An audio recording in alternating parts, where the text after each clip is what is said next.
after splitting the data, after data split or after splitting the data for the training and testing purpose. So next step is now we have to identify which type of machine learning model we can go for. In the previous yesterday, we discussed that if you have a linear regression model can be used for the only regression problem. If we have the logistic regression model is used for the binary classification problems. And we have the k-means clustering algorithm for the clustering problems. And whereas we have the decision tree, random forest, SVM, KNN, neural networks, which are used for the both regression and the classification problem. So we discussed which model will be used or which algorithm will be used for which type of problem. So after you split the data, you are aware of which type of problem you are working on.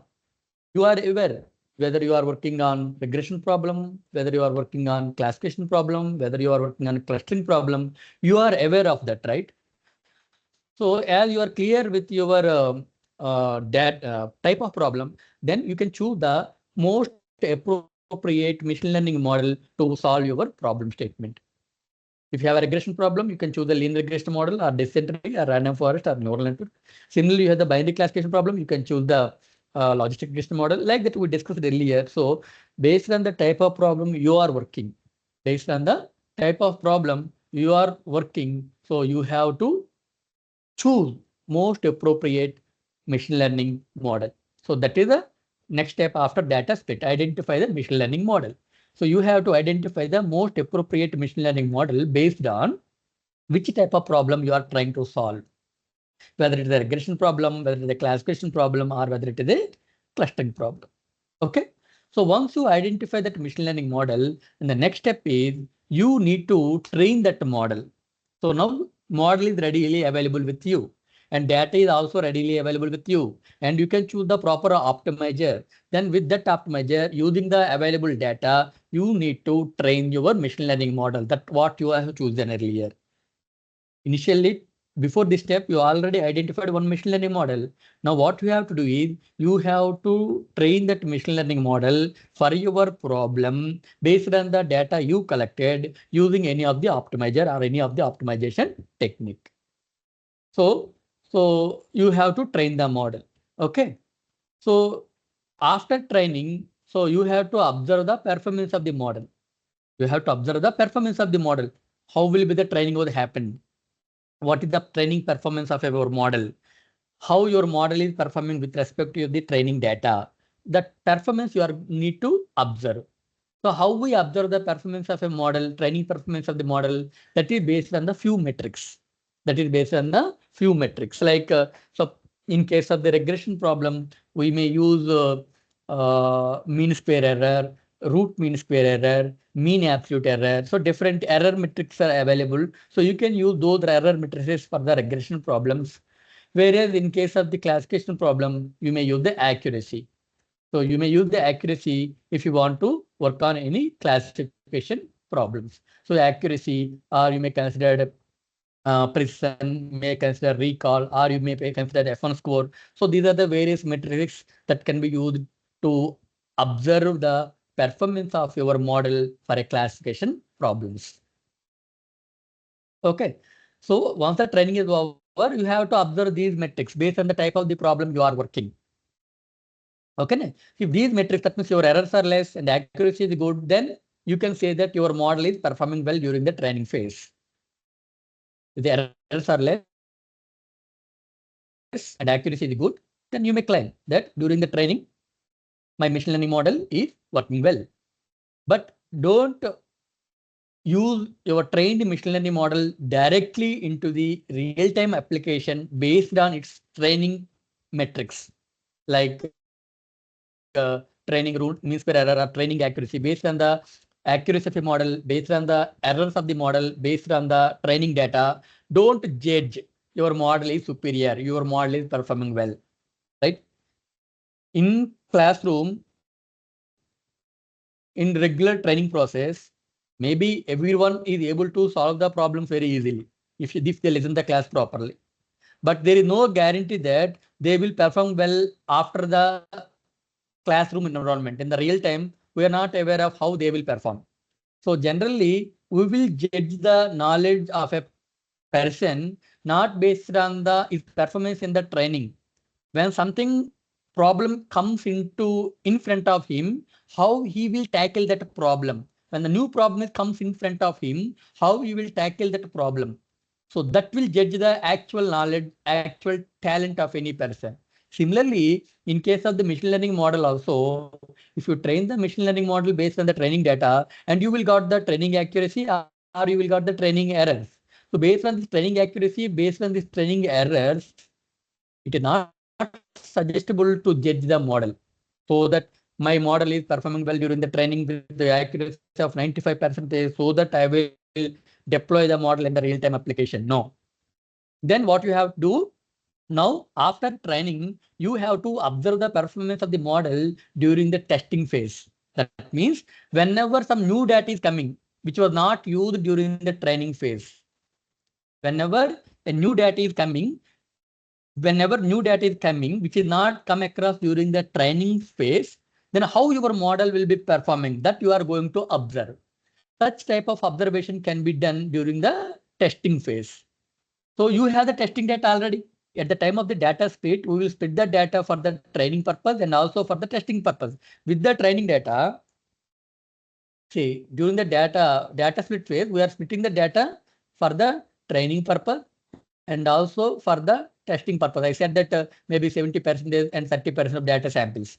So with this training data, we will train the machine learning model. With this testing data, we need to test the machine learning model. If your model performance during the training and also during the testing is very good, that means the errors during the training and testing are very less, and the accuracy of the model during the training and testing is also very good, then you can suggest that model as a optimal model. You can suggest that model as an optimal model. So the model which is performing well during both training phase and also during the testing phase, then you can consider that another optimal model. That optimal model only we will use for the real-time deployment. That only we will use for the real-time deployment. Okay. So once you identify the machine learning model, now you can directly deploy the model in the back end of your application. Like I said yesterday, right? Suppose let us assume I am developing an application for the COVID diagnosis. So fever column, and I have the cold feature, I have the cough feature, and I have the O2 level, and I have the submit button. Okay. So I will enter the details of your patient, fever detail, cold detail, cough detail, O2 detail. And these features we are giving back to the your trained and tested machine learning model, the model which was trained, which is also tested, and which we consider as an optimal model. That optimal model, we will keep it in the back end of your application. The optimal model, which is performing well during the training phase and also during the testing phase, that we can consider as an optimal model. That optimal model we will run in the back end of your application. Okay. So once the data is given to your machine learning model, then whatever the model is predicting, that will be displayed or printed on the again front page or another page of your web application or the mobile application. So it may be showing as a positive or it may be showing as a negative. But how you will get this result, whether it's a positive or negative, that is based on the features which you are feeding from the front end of your application, and that is going to your optimal machine learning model. In the optimal machine learning model, some mathematical operation will be done. Based on that mathematical operation, it will give the output, whether it is a COVID positive or COVID negative. So this is the deployment. So this is called as the deployment of your machine learning model in the back end of your web application or in the mobile application. I think you are clear up to now, right? So these are the complete structure of a machine learning project. First thing is, first you need to understand the problem statement that you got from your client. You need to understand the project that you got from your client. So once you understand the problem statement, once you understand the project, next step is you need to identify the input features and the output variable. If your client gave the feature, that's fine. But if your client is not giving, you have to identify the features separately. So you have to identify what features I have to consider for the COVID detection. You have to think. You may contact with the domain experts, and finally you must come up with the input features. So next, once you are clear with your input features and the output variable, next step is data collection. So you have to collect the data. Whether you are working for a medical application, you can collect the data from the hospitals. If you are working on a load forecasting problem, you can collect the data from the substations. If you are working for the energy price forecasting problem, you may collect the data from the energy exchanges. Right? So that's the second step. You have to collect the data. The data should be as huge amount as possible. You must keep the more number of samples of data is required. And more number of samples means don't make it a copy. So don't collect only 100 samples of data and copy it 100 times so that you got the 10,000 samples. No, you have to use the huge amount of data and also diversified data, not duplicate data. So once the data collection is completed, next step is you are going for the data pre-processing. In the data pre-processing, we are working with the missing value treatment, outlier treatment, normalization, and data split that we discussed yesterday. So once the data pre-processing is completed, next you have to identify the most appropriate machine learning model for your problem statement, whether it is a regression problem or it is a classification problem or it is a clustering problem. Based on the type of the problem you are working, you have to choose most appropriate machine learning models. Next thing is you have to train your machine learning models using the training data. You have to test your machine learning model based on the testing data. If your model performance, the model which has a better performance in the training process and also testing process, that model you can consider the optimal machine learning model. That model you are going to deploy at the back end of your application. So this is the complete structure of the machine learning project. Now we will move to the, I hope you understand that this complete introduction to the machine learning. This part I have to complete in the yesterday, but I was somewhat delayed. That's why it is moving to today also. Now today's topic we will start. Actually today I want to discuss about the optimization methods. I want to discuss about the optimization methods. And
fine. So hope you are clear with the structure of the machine learning project. So now we will discuss about the basics of. So next today's content is planned like this. First, we are going to discuss by optimization, and later we will discuss about the solving an optimization problem using gradient descent algorithm. Gradient descent algorithm. Okay.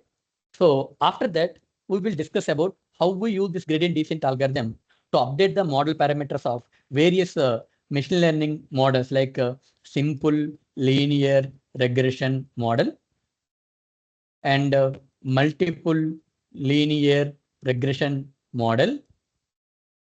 And also we will discuss for the polynomial regression model, and also we will discuss for the logistic regression model. So this is the what I planned for today's session. but I'm not sure we are able to complete all the concepts. But if I are not able to complete, then we will move to the next day. Okay. So I think you are clear. First, we will discuss about the optimization. What mean by optimization? So optimization is simply defined as either maximization or minimization of a particular objective or particular objective function is called as the optimization problem. So optimization problem is nothing but the either maximization or minimization of a particular objective or particular objective function. So that is called as the optimization. So in real time, we are seeing the many optimization problems.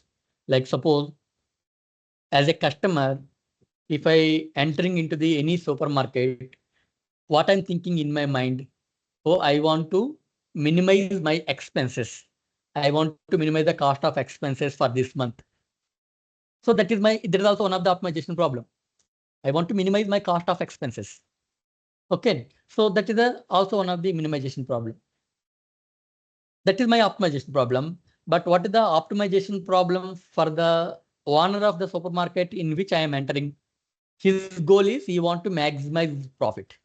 So what is the objective of the owner of a supermarket? He want to maximize his profit. As a customer, I want to minimize my cost of expenses. So these all are the optimization problems, maximizing a profit or minimizing the cost of expenses. So this is called as the optimization problem. It's called as the optimization problem. I think you are clear with this one. Okay. So optimization is nothing but the either maximization or minimization of a particular objective function or objective is called as the optimization problem. Okay. So next, actually in an optimization problem, generally the problem or project what we are getting from our client, the problem or project what we are getting from the client is in the form of text information or in the form of orally dictated. But as a data scientist or as a machine learning engineer, so what we have to do, whatever the requirement is there, whatever the problem statement is there, we are trying to make it in a mathematical modeling. We have to convert that problem, which is in the text format, that should be converted into a mathematical format. So that means every optimization problem, initially, which is in the text format, you must convert into the mathematical format. So in the mathematical modeling of a optimization problem, in the mathematical modeling of an optimization problem, you have the few things. One parameter is called as the objective. Another parameter is called as the, oh, sorry.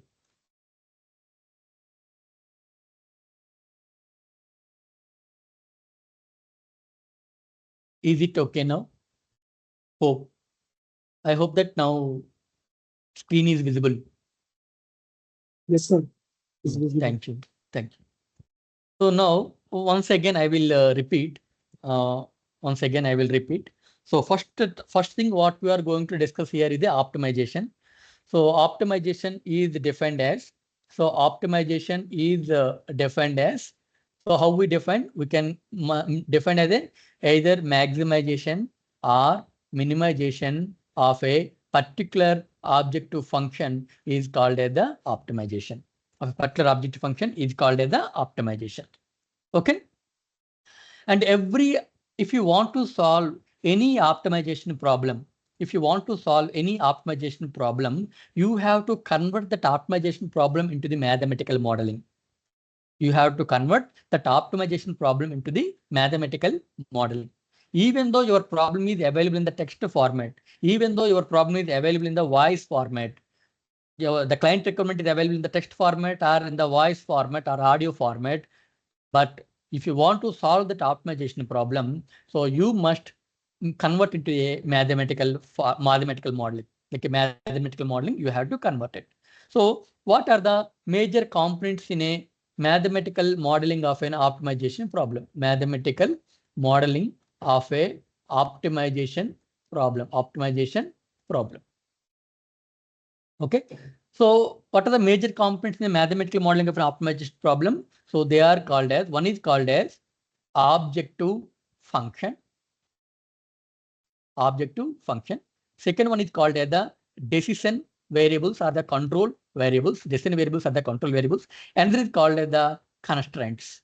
And this is called as the constraints. So these are the major parts in a mathematical modeling of any optimization problem.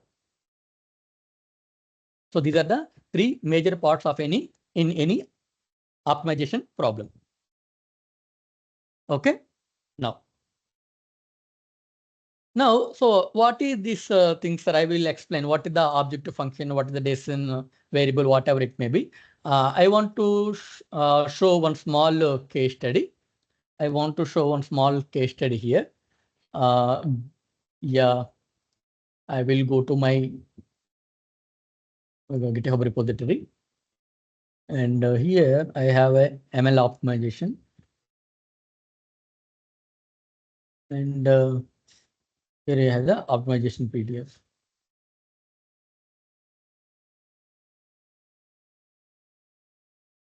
Right. So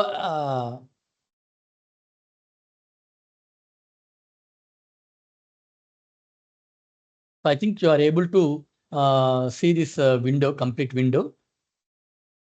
Okay. So you can see here. So optimization is the process of finding the values of a decision variable at which your object function is either minimum or maximum. So that is the optimization process. So you have an objective function. You want to maximize that objective or you have to minimize the objective. You want to maximize the profit or minimize the cost of expenses. So to achieve that maximization of your objective function or minimization of objective function, what are the values of the decision variable? Are the values of a decision variable at which your objective function will be either minimum or maximum is called as the optimization process. Okay, I think you are clear. So optimization is the process of finding the values of a decision variable at which the objective function is either minimum or maximum. So in the optimization process, you need to identify the values of the decision variables at which your objective function will be either maximum or minimum. Okay. Every optimization problem has been defined in terms of the objective function. Every optimization problem has been defined in terms of the objective function, decision variables, or control variables, its boundaries, and also its constraints. I told earlier. So it is depending. It is defined in terms of the objective function. It is defined in terms of the constraints, and also it is defined in terms of the boundaries of your decision variables. Okay. And the optimization problems are classified into two categories. They are called as the linear optimization problem and the non-linear optimization problem. Linear optimization problem and non-linear optimization problem. Okay. So I said that every optimization problem you must convert into its mathematical modeling. You have to convert it into mathematical modeling. So that means even mathematical modeling of your optimization problem, you have the major parameters are, one is called as the objective function, what you are going to minimize or what you are going to maximize. So that is your objective function. Okay. Subjected to some constraints. This is less than or equal to, right? Less than or equal to 0. This type of constraints are called as the inequality constraint, and this type of constraints are called as the equality constraints. In addition to the objective function, in addition to the inequality constraint, in addition to the equality constraints, you also mention the boundaries of your decision variable. Here, x is your decision variable. Your object function f is depending upon the x value. So x is called as the decision variable or the control variable. For every decision variable and the control variable, you have the boundaries. Your variable vary from which value to the which value. You have some boundaries, right? So like this, you have to prepare the mathematical modeling for your optimization problem. Okay. So I want to give small example here. You can see. Let's assume I am a freelancer and I got a project from a chocolate manufacturing company. So I got a project from the chocolate manufacturing company. Okay. that produces two types of chocolates. One is the A-type chocolate and is the B-type chocolate, like Snickers and Dairy Milk, whatever it may be. Like, there are two types of chocolates they will manufacture. Both chocolates, to manufacture the A-type chocolate and to manufacture the B-type chocolate, you require the milk and choco. You require milk and choco, right? So to manufacture the each unit of A and B, that means if you want to manufacture 1 unit of A-type chocolate, 1 unit of B-type chocolate, these are the requirements. What are the requirements? For 1 unit of A requires 1 unit of milk and 3 units of choco. Similarly, if you want to manufacture 1 unit of B-type chocolate, that requires the 1 unit of milk and 2 units of choco. 2 units of choco. Okay. Now, the company who is the client for me, the company kitchen has total 5 units of milk. Okay, the company has 5 units of milk in the kitchen and 12 units of choco in the kitchen. And one more thing is on each sale, that means on each sale of A-type chocolate, the company will got the profit of 6 rupee. On 1 unit of B-type chocolate selling, the company will receive the 5 rupees profit. Okay. Now the company wishes to maximize the profit. How many units of A and B should be produced respectively? That is the project I got. Let us assume. Okay, I have a chocolate manufacturing company client. He manufactured the two types of chocolates, A and B. And he said that he got 6 rupees profit for one A type chocolate. He got 5 rupees profit for B type chocolate. Now he is asking me that how many number of A type chocolates, how many number of B type chocolates I can manufacture so that I got the maximum profit. Now I have to run the code. I have to build some mathematical modeling. I have to run the code either using any programming language. Finally, I had to give the solution.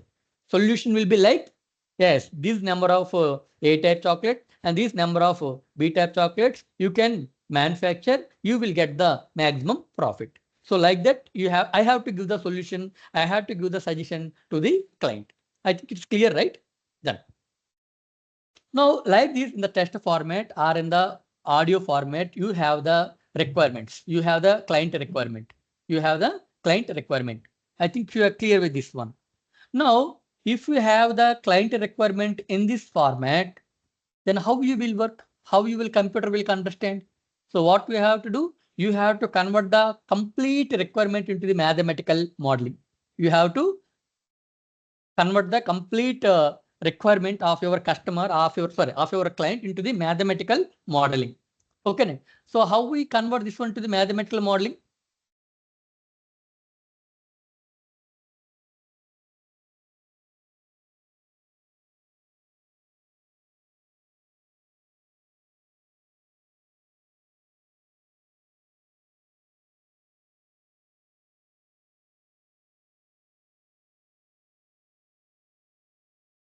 Jatavat Mohan, you want to ask anything?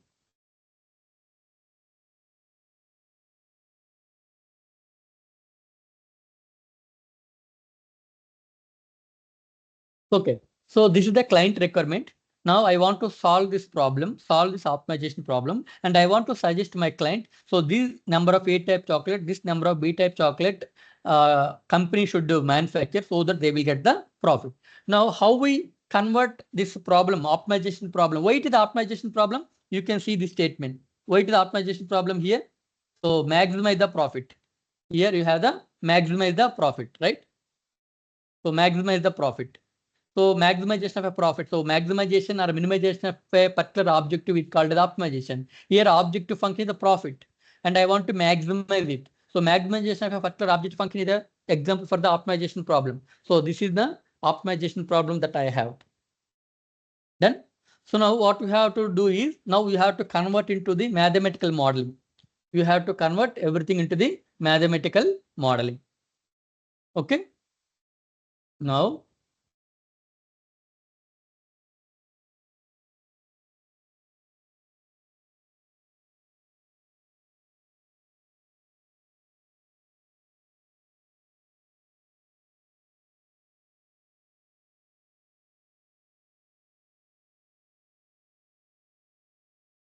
so you can see here first thing, uh, let assume uh, uh, I have to suggest, right? I have to suggest how many number of A-type chocolates and how many number of B-type chocolates I have to manufacture. I have to tell that information.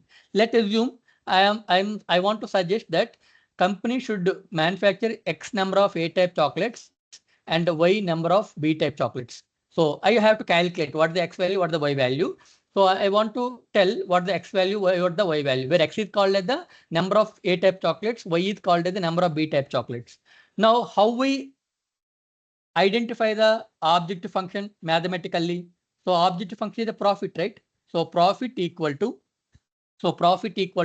so how we calculate the profit? If X number of A-type chocolates are manufactured, if the Y number of B-type chocolates are manufactured, then what is the profit? We know that. So 6 rupee for 1 unit of A, 5 rupee for 1 unit of B, profit will be coming. Suppose if there is X number of A-type chocolates, what is the total profit? 6 into X plus what if the Y number of B-type chocolates are manufactured, then what is the profit? 5 into Y. Why 5 into Y? Why 6 into X? Because for 1 unit of A-type chocolate, 6 rupee profit. 1 unit of B-type chocolate, 5 rupee profit. If X number of A-type chocolates are there, 6X profit. If the Y number of B-type chocolates are there, 5Y profit. So this is the profit. Now you are trying to maximize this objective function. So now this is called as the objective function. You are trying to maximize the profit, which is mathematically represented as 6X plus 5Y. Right? So in addition to that, you have the few more information. So what are the other information you have? For 1 unit of A required 1 unit of milk and 3 units of choco. For 1 unit of B required 1 unit of milk and 2 units of choco, right? Sir, it's okay. Now, if I want to manufacture X units of A-type chocolates, how many milk units are required? For 1 unit of A, 1 unit of milk. For X units of A, you required X units of milk units. So X milk units. And if you want to manufacture 1 unit of B-type chocolate, how many milk units are required? 1 milk unit is required. If you want to manufacture Y number of B-type chocolates, how many number of milk units are required? 1B, 1 unit, YB units, Y milk units. So plus Y. So these amount of milk units are required to produce the X number of A-type chocolates and the Y number of B-type chocolates. Okay. Now, but actually in my company's kitchen, how many number of milk units are available? Only 5 units of milk units are available. So X plus Y should be less than or equal to 5. Should be less than or equal to 5. Similarly, you can see another part. For 1 unit of A, 3 units of choco required. For a 1 unit of B, 2 units of choco required. If I want to manufacture X units of A-type chocolates, for X units of A-type chocolates, how many chocos required? 3X.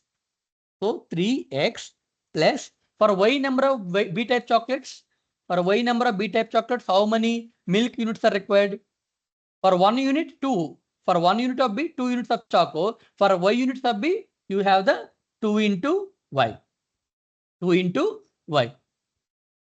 Okay. And less than or equal to, that is less than or equal to, what is the total value? 3X plus 2Y less than or equal to, how many choco units are there?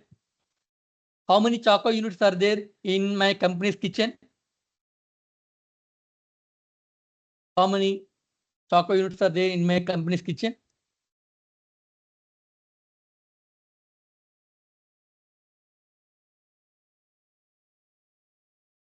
How many choco units are there in my company's kitchen? You can see 12 units of choco is available in my company kitchen. In the company kitchen has a total 5 units of milk and 12 units of choco are available. So that's why. So now, so here, so 3X plus 2Y must be less than or equal to 12. Okay, and X is nothing but the number of A-type chocolates, number of B-type chocolates, right? So number of A-type chocolates, number of B-type chocolates should be positive, right? You can't say minus 5 units of chocolate. Either no chocolate, that's a 0, or you can say that some positive number, not minus 2 chocolates, minus 3 chocolates, right? So there is no negative value for your variables X and Y. So X greater than 0 and Y greater than 0. So this is how we can convert your optimization problem into the mathematical modeling. After converting into the mathematical modeling, this part is called as the objective function, and X and Y are called as the decision variables or the control variables. Why? These two variables X and Y will decide your profit value, your objective function value. The values X and Y, the variable values X and Y will decide the objective function value or profit value, so that these two variables are called as the decision variables. These two variables are called as the decision variables. Okay. Now, what is this one? This part is called as constraints. This part is called as the constraints, right? So constraints, and especially these are called as the inequality constraints because you have the less than or equal to symbol. So that these are called as the inequality constraints. Okay. So this is called as the constraints, especially the inequality constraints. What about these two? So these are called as the boundaries. So first you have to understand the problem statement of your client. Later, you have to convert your problem statement into the mathematical modeling. Later, you can solve this problem using any of the programming technique. Either you can use the MATLAB or you can use the Python. But in this session, I am not concentrating on the okay, because that we discussed in the last workshop. So here I don't want to concentrate how to solve this type of problem within the Python or in the MATLAB. Okay, so that's why just I am telling how we can convert an optimization problem into the mathematical format, and in the mathematical modeling, what are the major parts? What are the major parts in the mathematical modeling of an optimization problem? Those parts I am demonstrating you. Just I want to demonstrate you. That was demonstrated now. I think you are clear as of now, right? Now, after you identify the after you understand the what mean by the optimization problem, after you understand the what are the different parts of your optimization problem, after understanding the different parts of the optimization problem. So next topic is types of the optimization problem. Types of the optimization problem. Types of optimization problem. So in the types of optimization problem, majorly either classified in two categories. One is called as the linear optimization problem. Linear optimization problem. And this is called as the non-linear optimization problem. Okay, your optimization problems are classified into two categories. That is called as the linear optimization problem and the non-linear optimization problem. And how we tell whether it is a linear optimization problem or non-linear optimization problem? So this thing is mainly based on the nature of your objective function. This is mainly based on the nature of your objective function, right? If your objective function is, if the objective function is linear in terms of decision variables, then the type of optimization problem is called as the non-linear optimization problem. In your optimization problem, if your objective function is linear function of your decision variables, then it is called as the linear optimization problem.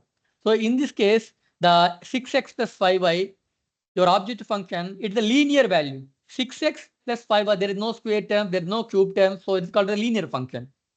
So your objective function profit is the linear of your linear of your decision variables. So this is an example for the linear optimization problem. Whereas in case of the non-linear optimization problem, so in case of the non-linear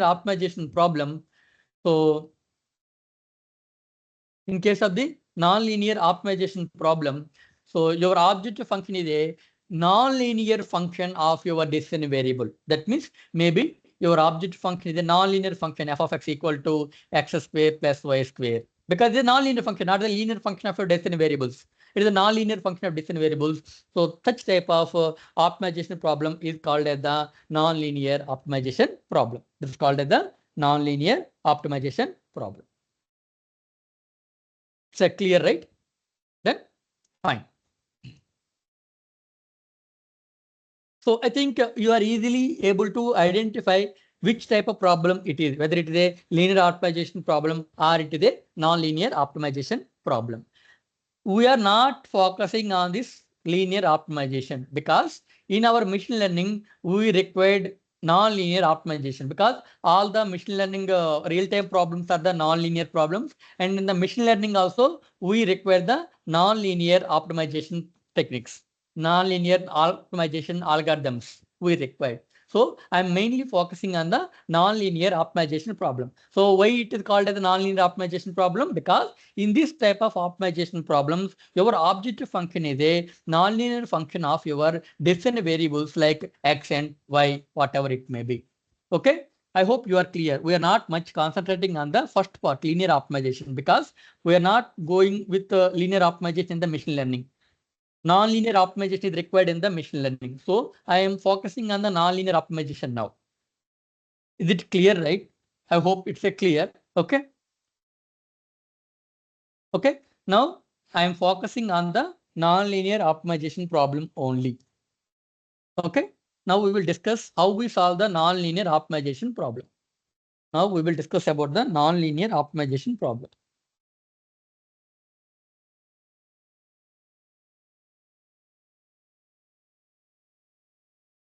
Non-linear optimization problem. Okay.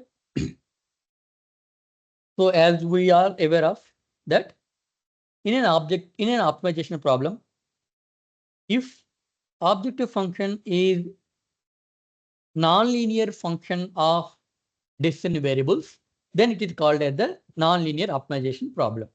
So I will take one small example. Let us assume f of x equal to x square plus 5. F of x equal to x square plus 5.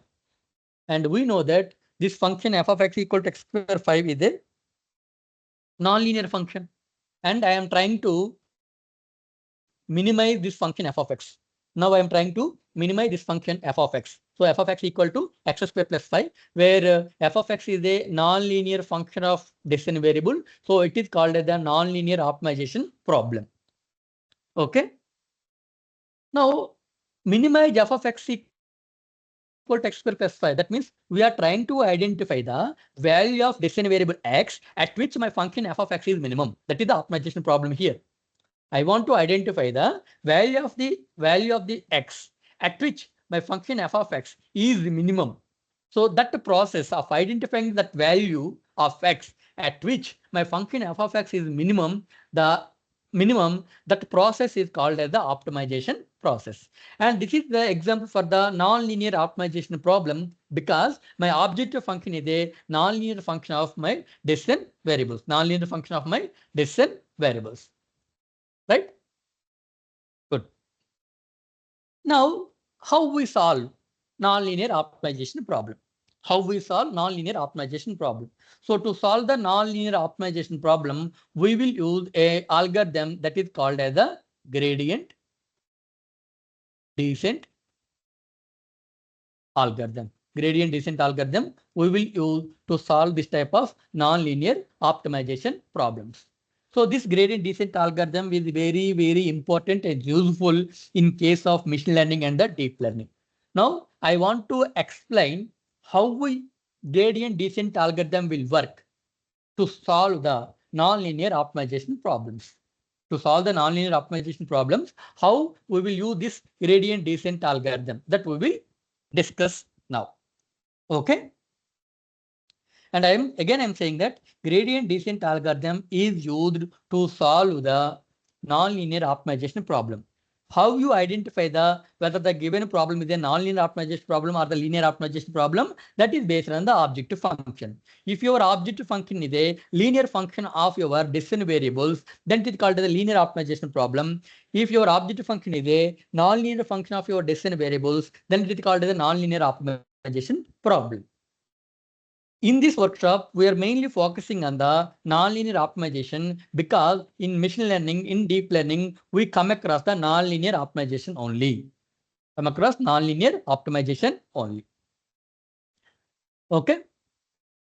So now we will discuss on step-by-step process, how gradient descent algorithm will work. First, see this function f of x equal to x square plus 5. So if you draw the plot,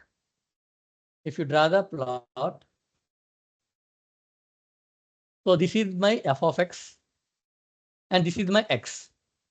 Okay.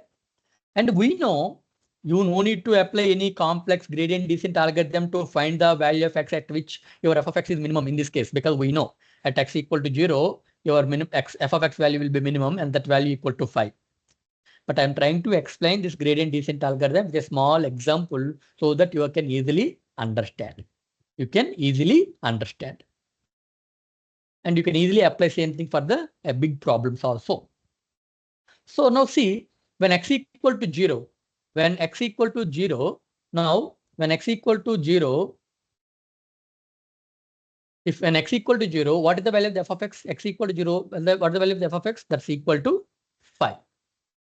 When x equal to 1, when x equal to 2, when x equal to -1, when x equal to -2, how your f of x value will be changes. When x equal to 1, 1 square plus 5, 6. So somewhere here. When x equal to 2, 2 square plus 4, 9, somewhere here. That means, so your function will be varies like this. Okay. And n x equal to -1, then -1 whole square, that's the 1 plus 5, 6, somewhere here. -2 whole square plus 5, that's equal to 9 here. So your function also varies like this. Right? So we know that at this point, we know by seeing this plot, we can easily say that at x equal to 0, my function will be minimum, and the minimum value of the function equal to 5. Minimum value of the function equal to 5. Okay. But how we solve that one? So how we can gradient descent algorithm will tell at x equal to 0, my function f of x equal to 5 minimum. So what are the steps involved in the gradient descent algorithm? So in the gradient descent algorithm, your first step is step 1. The first step is randomly initialize decision variable value. Decision variable value you have to randomly choose. You can choose any value randomly. Okay. Now, so I am choosing some random value in the set space from -infinity to +infinity. I am changing some random value on the set space, and for the corresponding random value of the decision variable x, the f of x value this is located. This is located. Okay.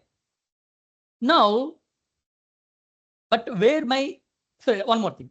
And before going to this part, I want to tell one thing.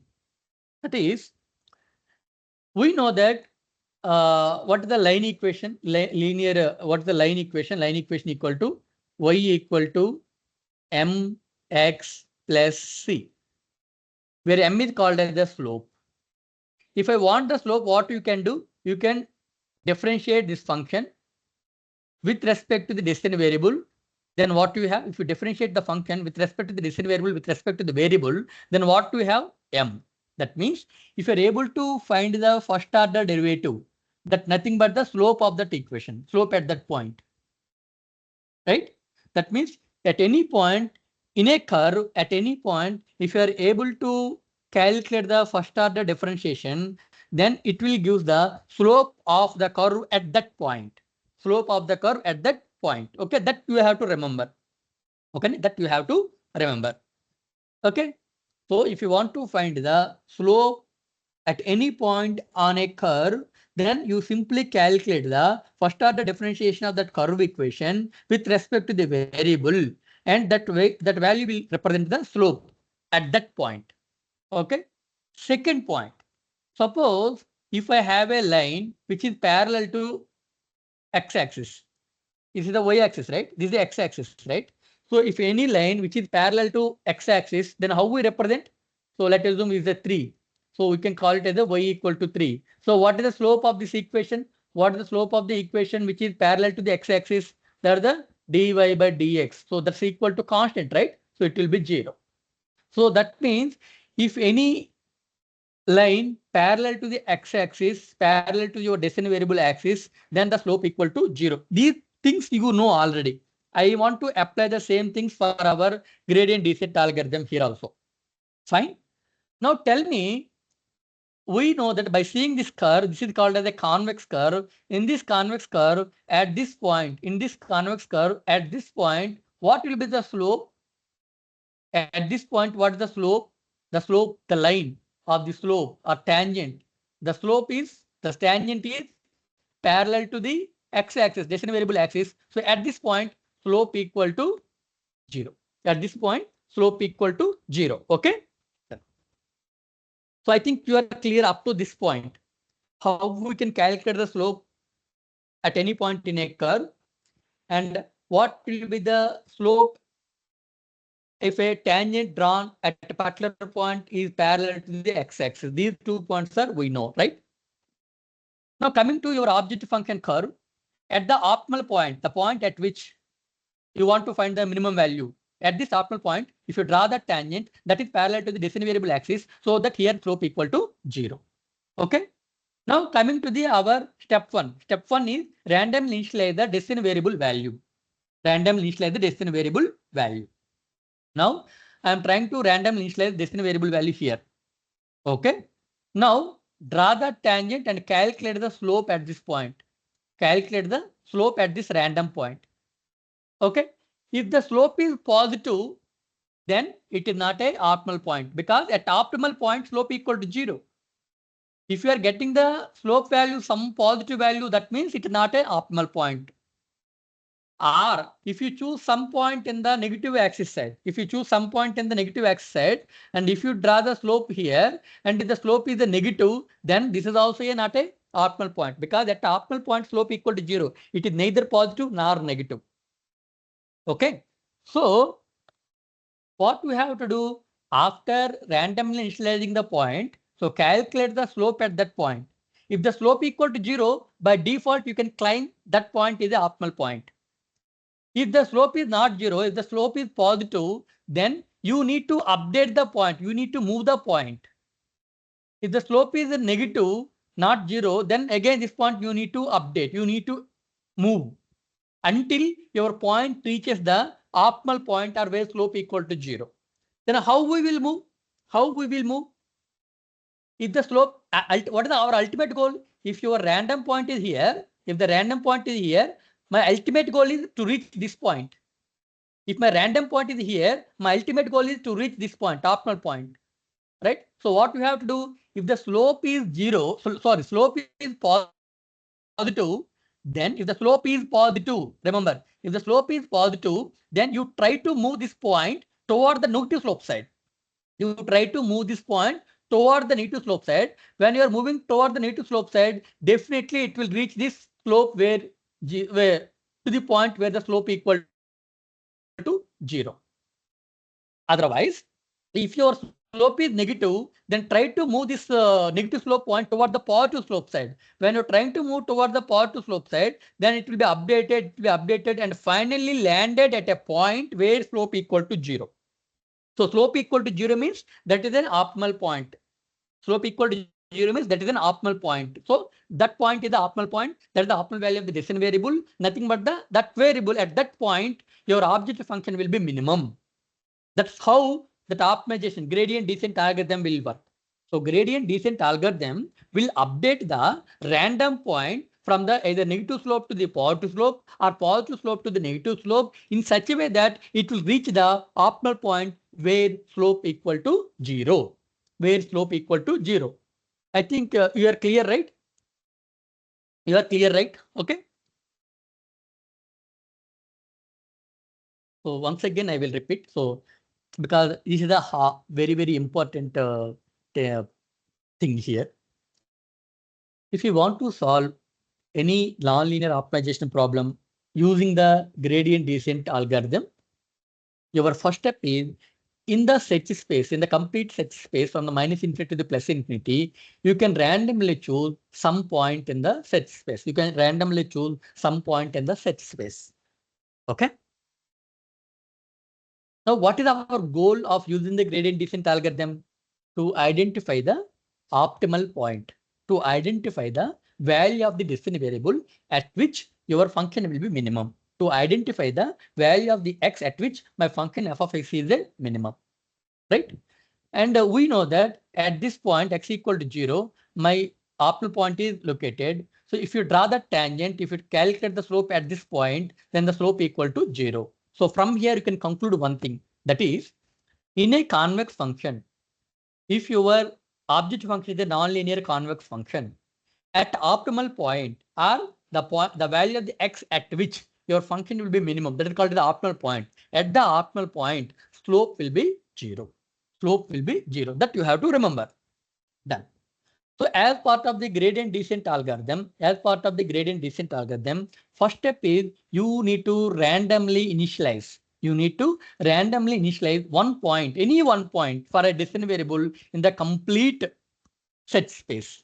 So just I am assuming the random point like this. Now calculate the slope at that point.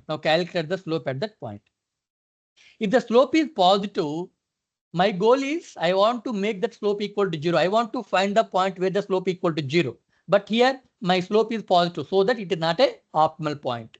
Then what you will do? You try to move this objective slope. Move this point from the positive slope to the positive slope toward the negative slope. You try to move your point from the positive slope to the negative slope. So when it's trying to move from the positive slope to the negative slope, and slowly it reaches that 0 slope point, that is called as your optimal solution. There is no guarantee that the randomly chosen point always gives the positive slope. It maybe gives the negative slope also. So if suppose the random point gives the negative slope, what you have to do? You have to move this negative slope point towards the positive slope side. Move the negative slope point toward the positive slope side, and finally it reaches the point where the slope equal to 0. That is nothing but the optimal point. I think it's clear, right? Fine. So that's how gradient descent algorithm will work. Now I will note down the algorithm step-by-step process. So to solve the same problem, I will write the step-by-step process first. So what is the step 1 in the gradient descent algorithm? Step 1 is randomly initialize x value, or nothing but the descent variable value. You have to randomly initialize the descent variable value. What the step 2? After randomly initializing the descent variable value, what the step 2? What are the step 2? Calculate gradient or slope. Calculate gradient or slope at x. What is the value of x you are choosing? At x, you have to calculate the gradient. So let's assume gradient g. How we calculate the gradient? G equal to dou your object function f divided by dou x, or df by dx, first order differentiation. At that point, x, let us assume initial point is x naught. Let us assume at x equal to x naught. Okay. Now, what is the third step? So third step is, after calculating the gradient, what we are doing? We are updating the point, right? Whether it is from the positive slope to the negative slope, or negative slope to the positive slope. So we have to update the point, right?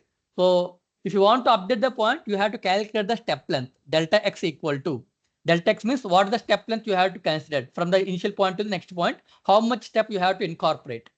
The delta x equal to how it will move, how your point will move based on the gradient, right?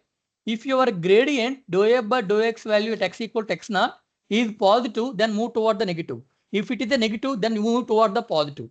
Hope, right?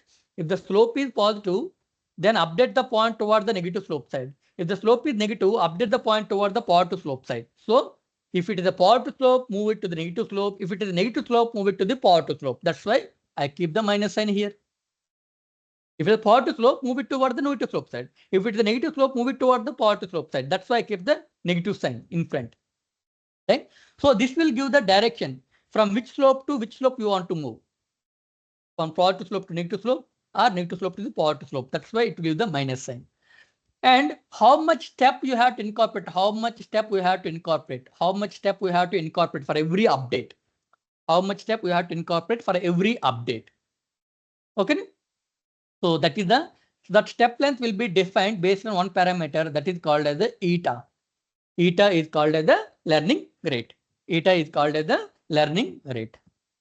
So this is how we can calculate the step length. Generally, the eta value is varying from the 0 to 1. So if the eta value is small, means If the eta value is small, then the step length will be very small. Step length will be very small, and you take the more number of iterations to reach the optimal point. If the eta value is very large, then it will take the very less number of steps. Step length is large, so that it will take the less number of iterations to reach the optimal solution. Less number of iterations to reach the optimal solution. I think it's clear, right, up to now. Now, step number 4. Now, after calculating the delta x value, now we have to update the x value. Initially, this is the initial x. Now, from here to here, it is the delta x. Now, this is my new x value. How we update the x value? So, x equal to x plus delta x. X equal to x plus delta x. First, calculate the gradient and calculate the step length. Now, update the delta x value. Okay. So, these three steps we need to repeat it. We need to repeat continuously until we reach the optimal point. Suppose if I'm saying that maximum number of iterations equal to 100, for 100 iterations, these three steps should be repeated. Generally, in the machine learning, they will call maximum number of iterations, or sometimes it's called as the epochs, number of epochs. Okay. So if the number of epochs equal to 100, that means 100 times these first three steps should be repeated. 100 iterations, 100 epochs, 100 times, these steps will be repeated. So that's how your gradient descent algorithm will work. Okay. So I want to give small hand calculations with this small example. Later we will implement using Python, and later we will apply the same thing to the machine learning. Okay.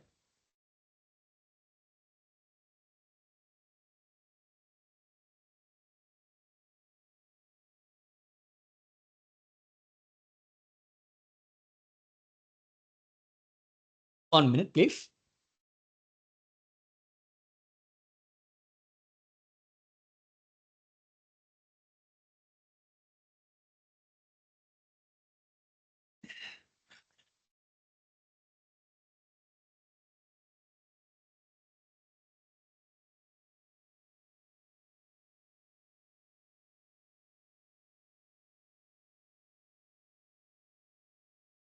Hope my voice is clear, right?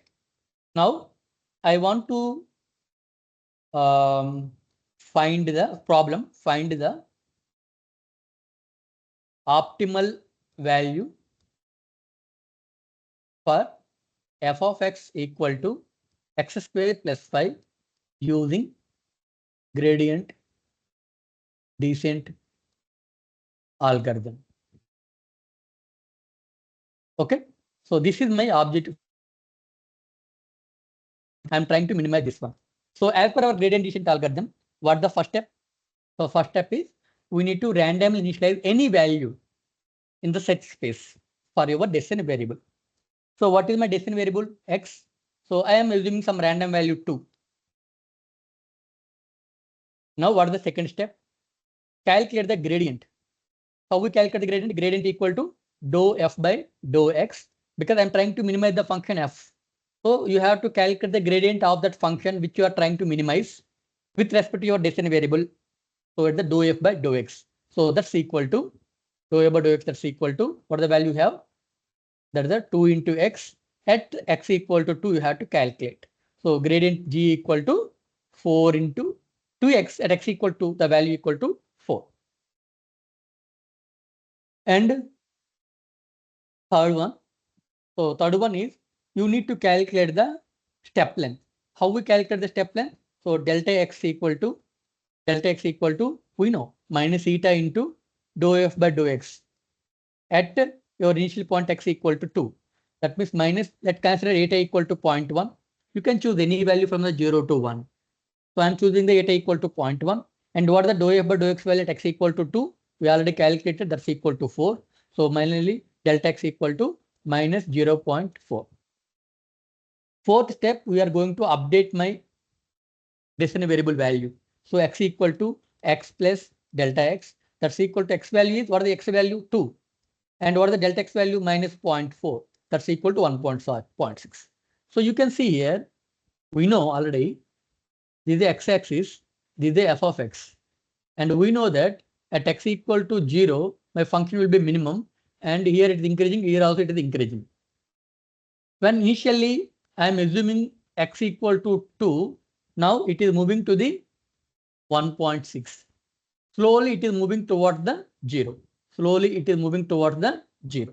This is the one epoch is completed. One epoch is completed, epoch 1. Now go to the second iteration or second epoch. Second iteration or second epoch. So in this case, now what I said, for every epoch, for every iteration, we need to repeat, for every epoch, for every iteration, we need to repeat second step, third step, and fourth step. We need to repeat second step, third step, and fourth step. So what is the second step now? So second step is calculate the gradient, that is the dou f by dou x at x equal to what is the x value now? 1.6. You have to calculate this one. So what is the value? So dou f by dou x equal to 2x at x equal to 1.6. So that's value equal to 2 into 1.6, that's equal to 3.2. Now what is the third step? Calculate the step length, delta x equal to minus eta dou f by dou x. Minus eta value 0.1. What about the dou f by dou x value at x equal to 0.6? What is the dou f by dou x value? Otherwise, I will remove this part. Don't confuse. Okay. Delta x equal to minus eta dou f by dou x, that's the gradient, at x equal to 1.6, because my new x value equal to 1.6. That's why I'm taking this one. So that's equal to minus 0.1 into dou f by dou x at x equal to 1.6. What is the value? 3.2. So what is the value I'm getting? Minus 0.32. Now fourth step is update the x value, x equal to x plus delta x. So that's equal to x value is equal to 1.6 minus 0.32. So that's equal to how much we are getting? 1.28. That is the new x value. So initially x value equal to 2. Now it is a 1.6. Later it is equal to the approximately 1.3. So like that, it is slowly coming down, finally landed at the x equal to 0 point. That's how we can find the optimal point for a objective function using the gradient descent algorithm. I am trying to minimize this f of x equal to x square plus 5.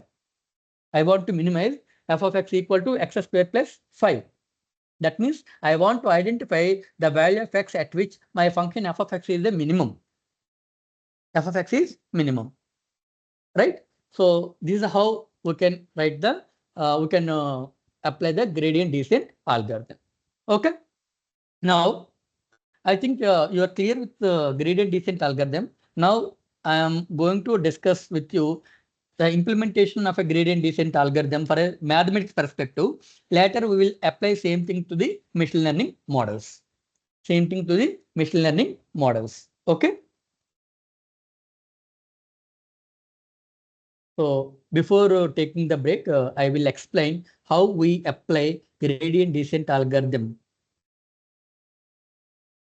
How we implement gradient descent algorithm using Python. Okay.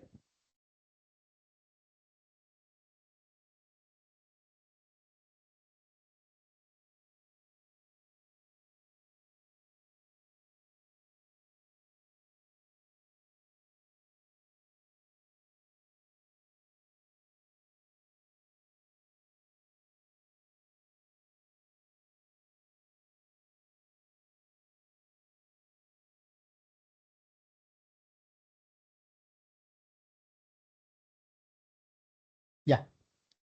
So just I am trying to explain for the next 10 to 15 minutes. I'm trying to explain implementation of the gradient descent algorithm using Python. And there is a few assignments are there. So you have to work on. You have to work on these two assignments in a Google Colab and share that link and upload that Google Colab link into the Canvas as an assignment. So I will create assignment in the Canvas, and for that, in order to give the response to that assignment, you have to write a code in a Google Colab Python, and that link you have to post it in the Canvas. Fine. Now my problem is find. So first I want to sign in into my Google account. I want to sign in into my Google account.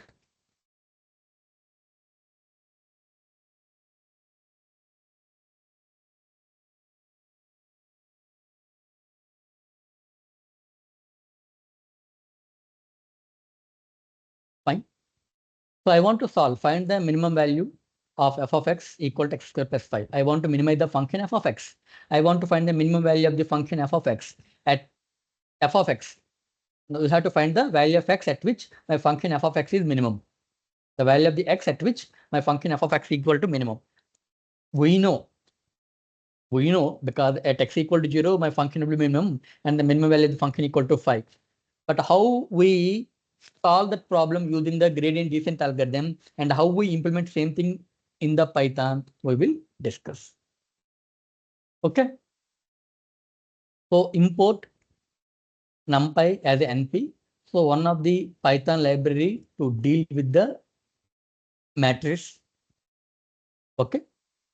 So based on our earlier discussion, what is my first step?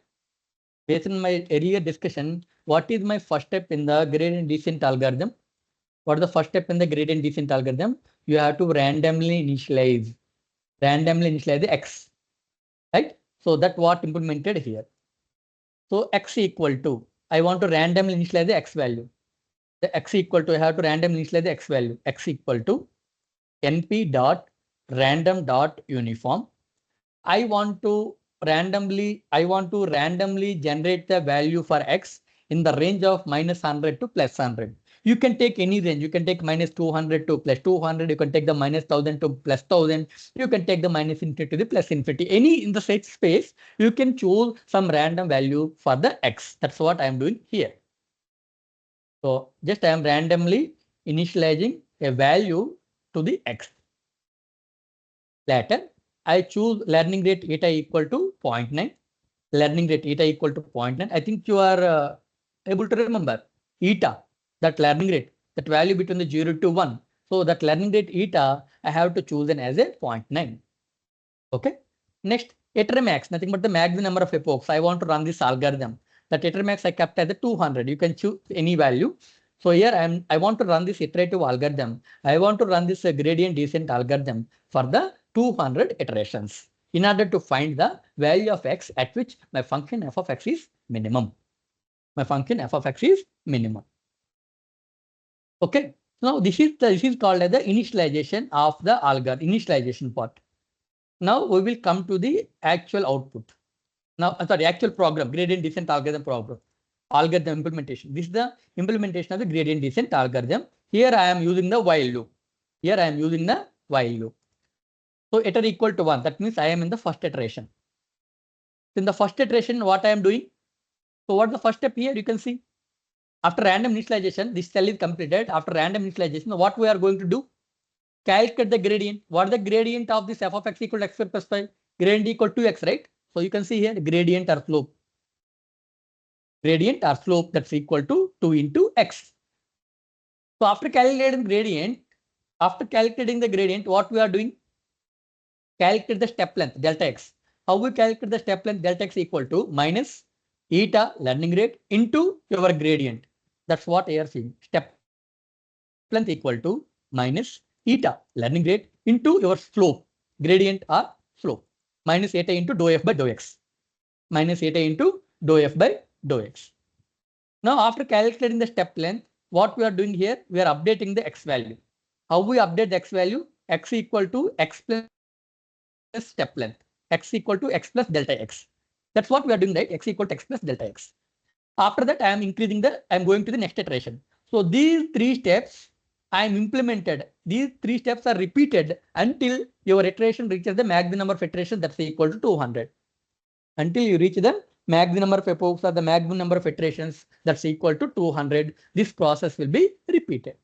Once you are coming out of the while loop after completing the iterations, simply you are printing the what is the value of x and what is the value of the objective function. Object function equal to x square plus 5. That is the x into x plus 5. Understand, right? After this whole algorithm runs for the 200 iterations, now I want to see what is the value of the x and what is the value of the objective function. So see, just run this cell initialization part.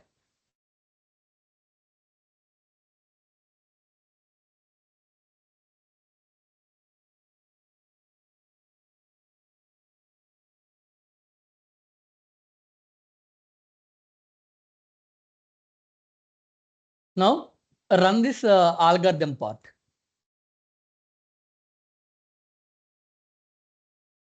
See the output. So control variable, that is the x value, final x value equal to 0. We know at x equal to 0, my function will be minimum. The minimum value of the function equal to 5. So my minimum value of the function equal to 5 and the value of the x equal to 0. That's what we are getting. That's how your gradient descent algorithm will work. So try to understand well this part, gradient descent algorithm. Okay. So this same concept we will apply for the machine learning also. Same concept we will apply for the machine learning also. So up to here it is clear, I think so. Okay. Now, so this is how we will use the gradient descent algorithm to solve or to minimize or maximize any of the nonlinear objective function. So what is the solving an optimization problem or solving a nonlinear optimization problem is nothing but the identifying the decision variable x at which your objective function will be minimum. So here we are getting when the value of x equal to 0, my objective function will be minimum and the value equal to 5. Okay. So now till now we discussed about the single variable non-linear optimization problem because my decision variable is only one.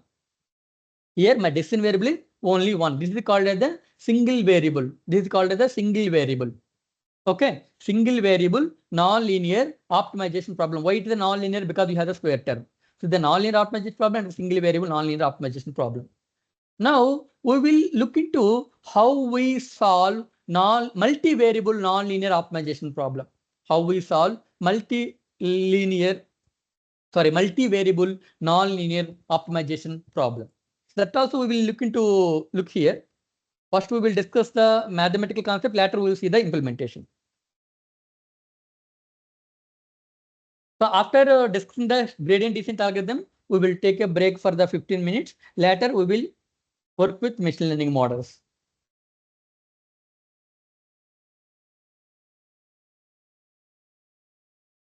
So let us zoom.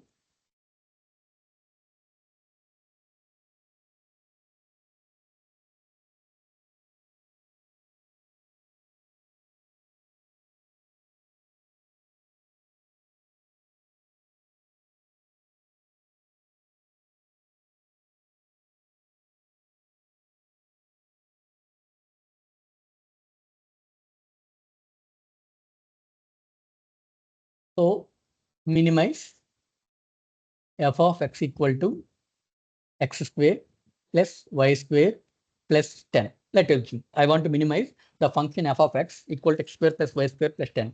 It is an example for the nonlinear optimization because I have the square terms. And it is the example for the multivariable because I have the two variables x and y. Done. So how we solve this type of problem using the gradient descent algorithm? In the gradient descent algorithm, what is the first step? Step 1 is a random initialization of variables. So random initialization of the variables. So what are the variables we have? X and we have the y. So you can randomly initialize the values. Some I will take the 2 and I will take the 3. You can take any value randomly initialize the some value to your decision variables. Here I have the two decision variables. So I'm initializing as x equal to and y equal to 3. So what the step 2 in the gradient descent algorithm? What the step 2 in the gradient descent algorithm? Calculation of the gradient, right? Now here you have to calculate the gradient with respect to the decision variable x. You have to calculate the variable with respect to the decision variable y. You have to calculate the gradient with respect to the decision variable x. You need to calculate the gradient with respect to the decision variable y. How we calculate the gradient of this function with respect to the variable x? That's equal to dou f by dou x at your x equal to 2. Similarly, calculate the gradient of the function f with respect to variable y at y equal to 3. Right? So what is this case? What is the dou f by dou x value? That is the 2x at x equal to 2. So what is the value? 4. And what is the dou f by dou y? That is the 2y at y equal to 3. That's equal to 6. So like this, you need to calculate the gradient of your objective function with respect to the each decision variable.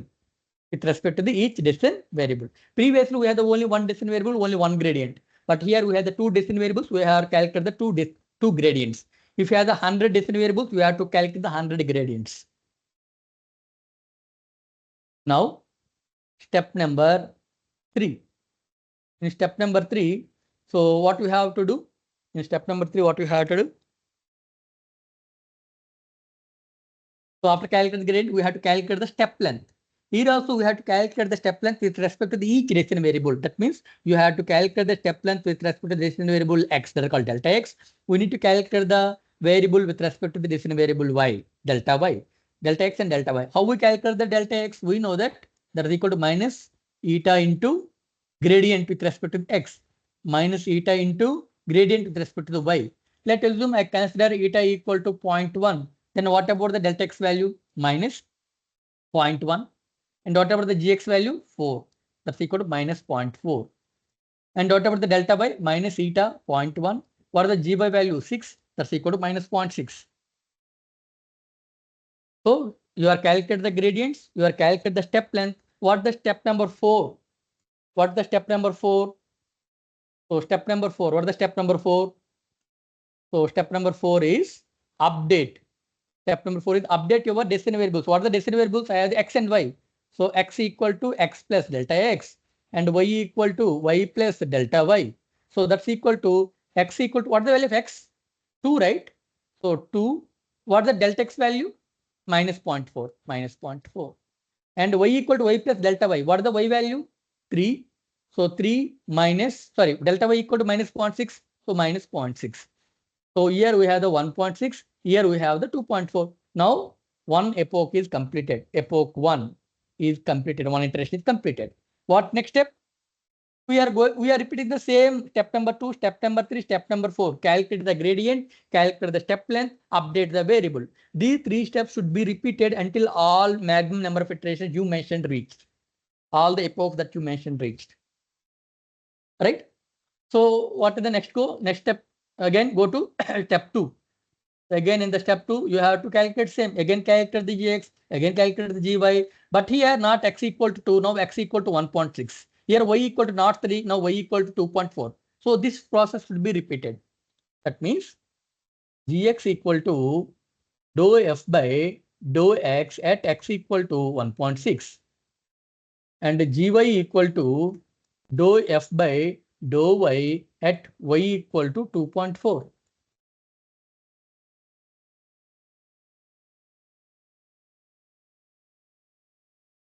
Right?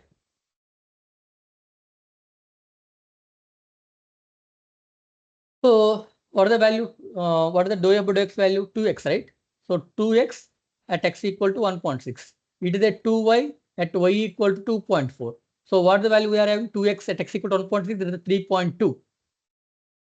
2y at y equal to 2.4. That's equal to 4.8. So after step 2 completed, you have to go for the step 3. Step 3 means delta x calculation. So delta x equal to delta y equal to delta x equal to minus eta into gx, delta y equal to minus eta into gy. So minus eta equal to 0.1, gx equal to 3.2. Minus eta, that is the 0.1, and gy equal to 4.8. So what is the value we are getting? Minus 0.32, and here is the minus 0.48. So that's how we can calculate the step length. So after calculating step length, go for the step number 4. That is the update your variables. X equal to x plus delta x. That's equal to what is the value of x? Current x value 1.6. And what is the delta x value? Minus 0.32. Now what the value we are getting? 1.28. Similarly, y equal to y plus delta y. That's equal to y value is 2.4.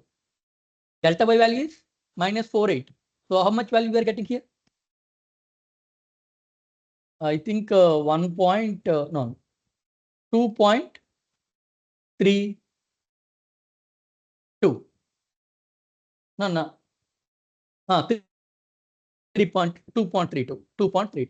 So now it is the end of the second iteration. If you observe here, we know that solution is x equal to 0, y equal to 0. We know final solution is x equal to 0, y equal to 0. Initially, we started at 2, 3.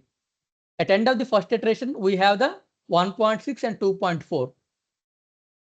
At end of the second iteration, we are coming to the 1.28 and 2.32. You can see slowly it is moving toward the 0, 0. Like that, your gradient descent algorithm will update the descent variables in such a way that the descent variables will reach the optimal point where your objective function will be minimum. You can see here, initially it is a 2, 3. Now 1.6, 2.4. Now 1.28, 2.32. Slowly it reaches the x equal to 0 and y equal to 0 point. That's the optimal point.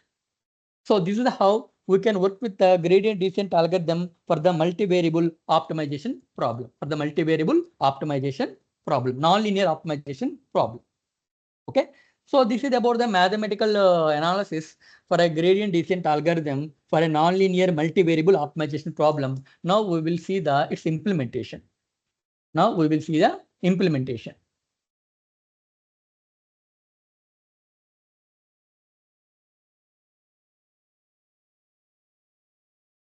Same, minimize x square plus y square plus 10. So first part is, we know already discussed, right? What the first part? Initialization. First part is initialization, right? Random initialization, x equal to y equal to random initialization. So you can see the import numpy as np, numpy library, and import math library as mt. So these two are called as like alias names. My name is Venkatramana Veramsetti. Some people may call me VV. Short name, alias name. Like that, I'm giving the names numpy as np and math as mt.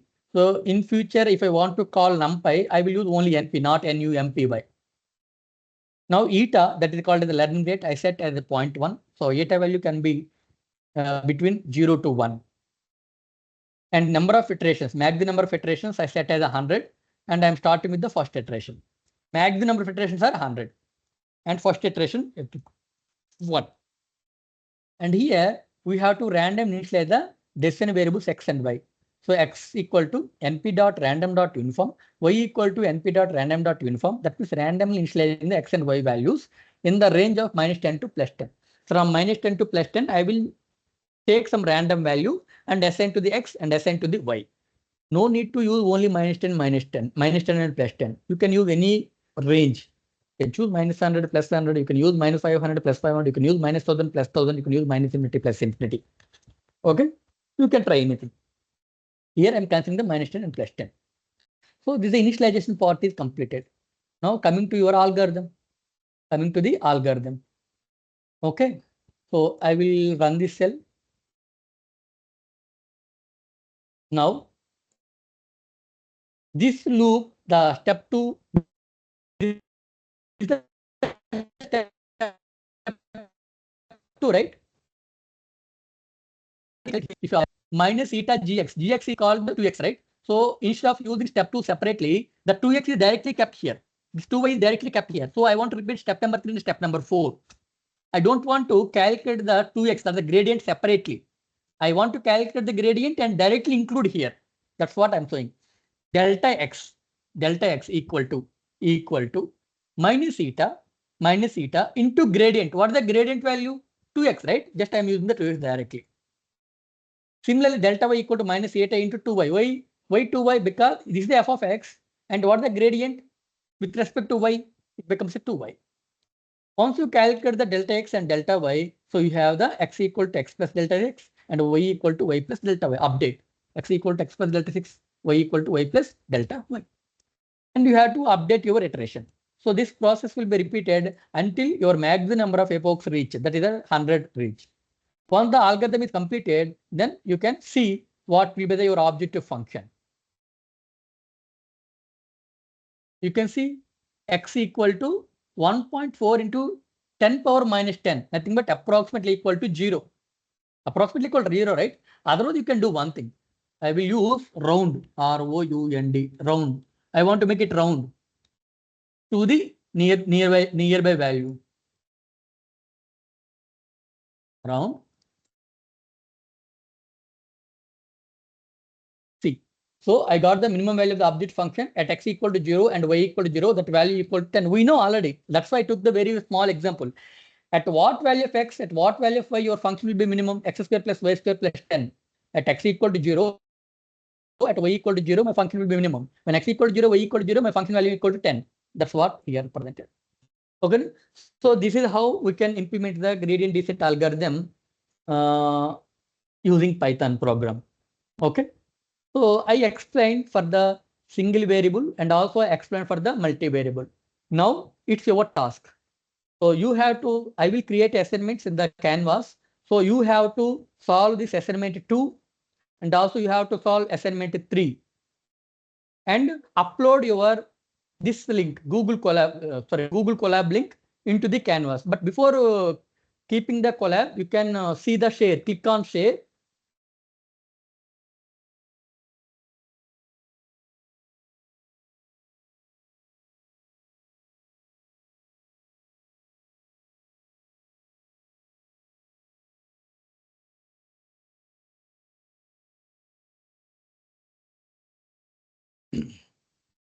So actually, you have to give the permission such that everyone able to open your code.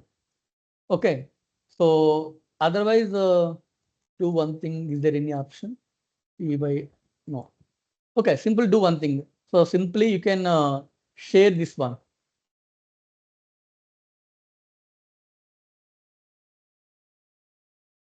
Copy this link and paste it in the canvas. Okay. So these are the two assignments. One assignment is you have to identify the value of x at which your function f of x equal to minimum. It is a nonlinear optimization problem, single variable. And this is the nonlinear optimization problem, but dual variable, two variables. So you have to solve these two assignments and the GitHub link. So click on share and copy this link and paste it in the canvas. So like that, you have to submit the assignments. I will create the assignments soon and you have to respond accordingly. So this is from my side in the first session of day 2. In this session, initially we discussed about the structure of the machine learning project. Later, we discussed about the what mean by the optimization, what are the different types of optimization problems, what are the different major parts in the mathematical modeling of optimization.